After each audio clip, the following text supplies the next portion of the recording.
Ky është Danieli, djali i gjykatësisë që për 2 vite do të drejtojë legjislaturën e 4 të Parlamentit të Nxënësve. Arriti ta marrë këtë detyrë pas një rrugëtimi të gjatë institucional dhe emocional, siç shpreh ai, i cili u finalizua me sukses pas marrjes së 42 votave nga 130 deputet. Ka qenë të vërtet, për mendimin tim është rrugëtimi institucional dhe rrugëtimi emocional. Rrugëtimi institucional ka qenë si fillim që unë u zgjodha një herë deputet i Nxënës këtu në Gjirokastër, është bërë një konkurs i vogël midis nxënësve si të gjimnazit si të 9-vjeçare se kushtet ishin deputetët që duhet të përfaqësonin Gjirokastër tek Parlamenti i Nxënësve, dhe më pas unë shkova në Drapin Fier, në institucionin e Drapit Fier, ku unë paraqita kandidaturën time ose më mirë platformën time. Në të gjitha drapet e Shqipërisë, siç do edhe në Drap Fier, u zhvilluan për zgjedhja e kandidaturave për kryetar në parlament, ku u zgjodha unë nga arsimi mesit i lartë dhe u zgjodhe një vajzë nga arsimi mesit i ulët. Pasi arsimi mesëm i lartë kandidotej për kryetar dhe ai ulti për nën kryetar të Parlamentit të Nxënësve të Shqipërisë. Me platformën time, deputetët nxënës të këtij Drapi Fier më votuan mua si përfaqësues ose me kandidatur në këtë parlament, dhe më pas unë garova edhe me 4 deputetet e tjerë nga drapet përkatëse. Siç e dim që në Shqipëri ndodhen 5 drape, 5 drejtori rajonale arsimore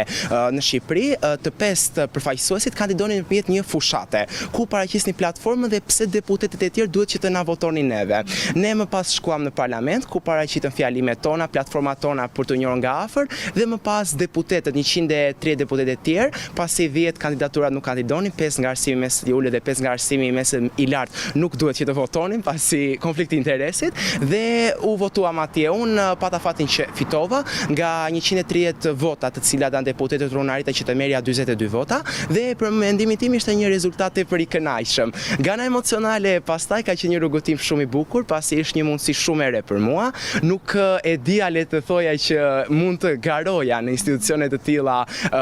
për nxënësit, dhe ka qenë një rrugëtim të vërtet shumë i bukur dhe me shumë të reja për mua. Si u ndihet kur dëgjuat emrin tuaj? Në të vërtetë duke qenë se ka qenë pak një rrugëtim i lodhshëm gjatë fushatës, pasi duhet që të bëja më të mirën time, që t'i bindja deputetet e tjerë që të më votonin mua. Ka qenë një moment shumë i gëzuar.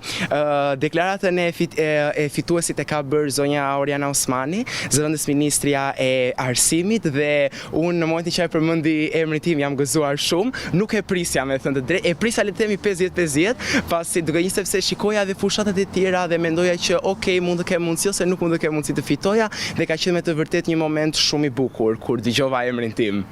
Për nxënësit nga nxënësit e ka titulluar platformën e vet, e cila përqendrohet në 2 pika: robotika dhe letërsia. Në këtë angazhim përtej procesit mësimor, Danieli është i sigurt se doja dalë fal bashkëpunimit me deputetët e tjerë të këtij parlamenti. Do të hapen klubet e robotikës në gjitha shkollat, pasi siç e dim robotika është e ardhmja, informatika është e ardhmja dhe synoj këtë gjë. Dhe po ashtu kam pika ime kryesore e platformës sime është edhe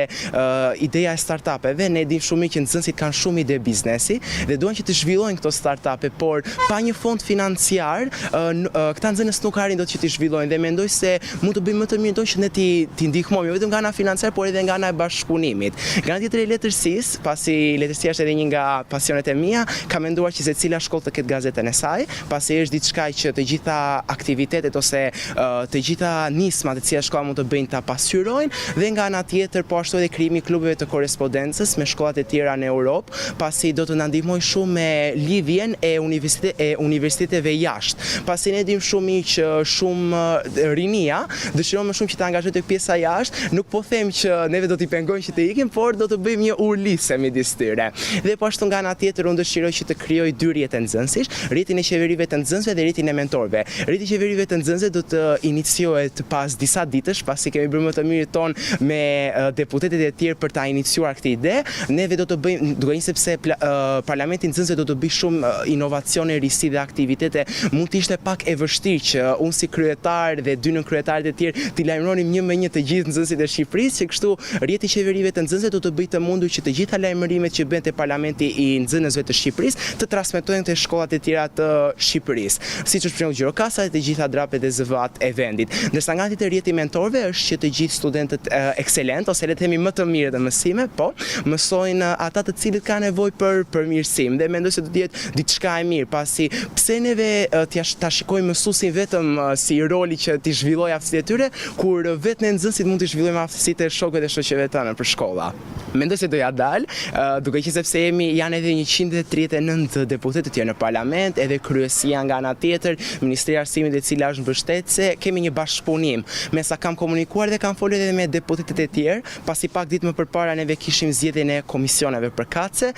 kemi bërë dhe një takim tjetër për këtë, kemi pasur bashkëpunim midis njëri tjetrit, kemi paraqitur nisma dhe mendoj se me këtë bashkëpunim që ka nisur do të jetë një rrugëtim shumë i frytshëm, pasi legjislatura e katërt, e cila është legjislatura përkatëse, ka një mandat 2 vjeçar dhe mendoj se gjatë këtyre 2 viteve ne si deputet do të bëjmë më të mirën tonë për një arsim më cilësor këtu në Shqipëri dhe mbi të gjitha me sa më shumë nisma të cilat do të rrjedhin nga ky bashkëpunim që neve kemi midis njëri tjetrit.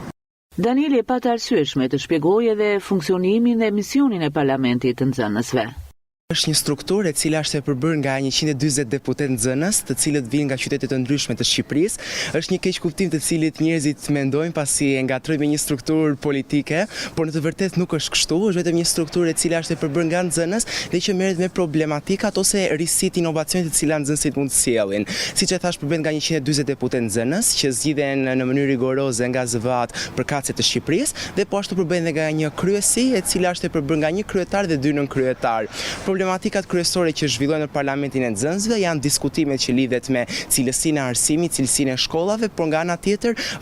nisma kryesore ose rëndësia kryesore është aktiviteti dhe risia që nxënësit mund të sjellin, të cilat prezantojnë si fillim te ky parlament dhe bëhet miljet komunikimi nxënës, Ministria e Arsimit për nisma të reja të cilat mund të dalin, mund të krijohen. Zgjedhja e Danielit në këtë detyrë nuk është vetëm një sukses personal, por edhe krenari për shkollën ku ai studion, Gjimnazin Asim Zeneli.